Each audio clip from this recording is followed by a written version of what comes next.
Esse prato que eu fiz, eu tentei trazer um pouco do Brasil com o vinho francês, né? É um prato leve para Dia dos Namorados, eu acho que ficaria legal.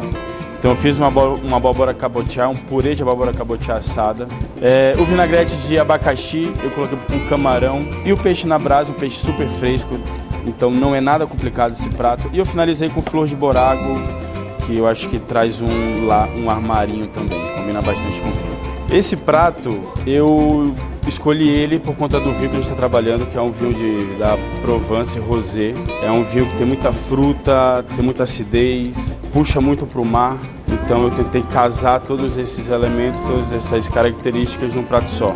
Então esse prato vai combinar muito com a acidez, com a fruta, com a picância que tem esse vinho, o frescor que tem esse vinho. Mas eu acho que essa harmonização aqui, eu acho que é o ideal que eu gosto. Tá ótimo. Saúde.